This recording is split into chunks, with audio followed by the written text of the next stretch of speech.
Ingat Ki, subscribe, bunyikan lonceng notifikasinya.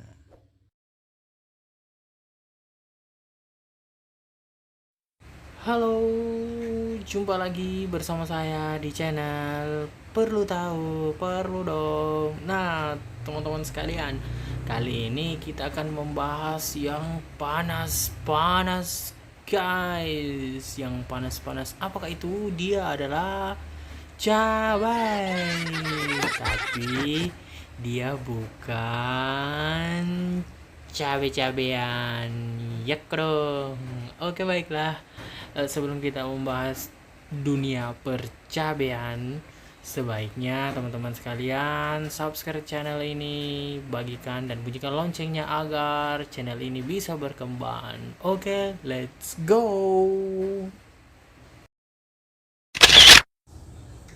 Nah, teman-teman sekalian, mengenal cabai dengan ciri khasnya yang pedas sangat populer sekali. Cabai ini di kalangan masyarakat Indonesia. Namun, tanaman ini punya cerita dan sejarah. Berikut kita bahas sejarah cabai di Indonesia.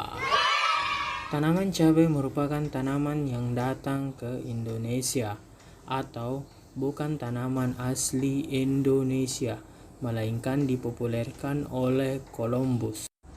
Tanaman cabai awalnya berasal dari benua Amerika, tepatnya di bagian tengah dan selatan. Kira-kira penggunaan cabai digunakan pada tahun 7000 sebelum Masehi oleh suku India.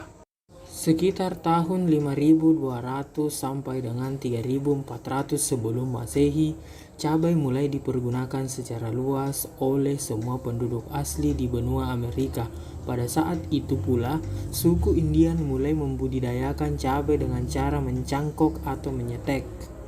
Pada saat penjelajahan samudra, pada abad ke-15, Columbus menemukan benua Amerika. Dia heran ketika melihat para penduduk asli Amerika sudah membudidayakan tanaman cabai. Cabai temuan Columbus ini berasal dari Amerika Selatan yang diduga disebarkan oleh suku Indian. Columbus memperkenalkan hasil temuannya di benua Amerika kepada masyarakat di Eropa. Pada tahun 1502, negara yang pertama menggunakan cabai sebagai bumbu masak adalah Spanyol. Penyebarannya sangat cepat sehingga hampir seluruh negara di benua Eropa mengenal cabai sebagai rempah-rempah. Kemudian Spanyol dan Portugis mau menyebarluaskan cabai di Asia, tentunya di Indonesia. Sampai saat ini, harus diingat bahwa tanaman ini sebenarnya tidak ada bukti penyebaran cabai. Namun, dapat diperkirakan cabai masuk ke Indonesia sekitar abad ke-16 hingga 17, di mana Portugis menguasai perdagangan rempah-rempah di Nusantara. Pada tahun 1512 dan 1521, Portugis melakukan perundingan dengan penguasa kerajaan Sunda. Lalu Portugis dan kerajaan Sunda menandatangani perjanjian dagang dan pemberian hak kepada Portugis untuk membangun benteng di Sunda Kelapa pada tahun berikutnya. Portugis mengirimkan kapal yang berisi barang-barang berharga untuk dipersembahkan kepada raja. Kemungkinan salah satu dari barang tersebut adalah bibit cabai.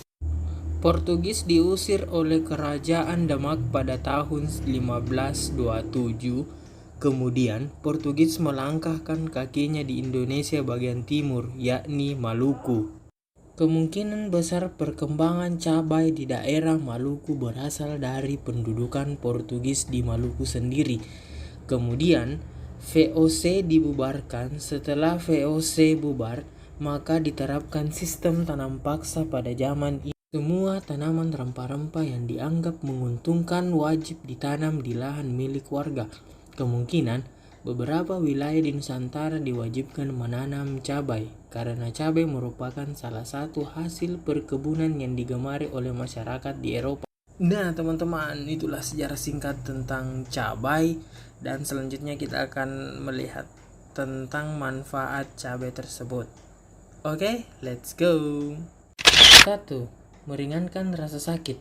Zat capsaicin tersebut kemudian bekerja sama dengan reseptor rasa sakit. Selanjutnya muncul sensasi panas dari cabai yang membantu ujung saraf berhenti mengirim sinyal sensasi rasa sakit. 2. Manfaat cabai untuk penurunan berat badan. Jika Anda berencana untuk diet, jangan lupa masukkan cabai dalam menu harian Anda. Ini karena zat capsaicin dalam cabai yakni dapat membakar lemak dan energi tubuh lebih cepat. 3. Memelihara kesehatan pencernaan. Ketika capsaicin masuk ke dalam pencernaan, saraf-saraf yang ada di saluran pencernaan akan mengandung ini sehingga proses pencernaan lebih cepat. 4. Manfaat cabai untuk menjaga kadar gula darah. Bagi Anda yang mengidap diabetes, cabai juga memberikan manfaat berupa menjaga kadar gula. 5. Mengurangi risiko penyakit jantung dan pembuluh darah. Dengan kandungan vitamin B6, asam folat, kalium, dan beta-karotin yang terdapat pada cabai, Anda dapat terhindar dari serangan jantung. 6. Menurunkan risiko kanker. Antioksidan telah terbukti mampu melindungi sel-sel dari kerusakan akibat radikal bebas. 7. Melancarkan pernapasan. Cabai dapat membantu melebarkan saluran napas di paru-paru sehingga punya manfaat bagi Anda yang memiliki penyakit asma. Nah, itulah ragam manfaat dan sejarah cabai. Semoga dapat membantu teman-teman sekalian dalam mempelajari tentang cabai. Oke? Ingat Ki, subscribe, bunyikan lonceng notifikasinya.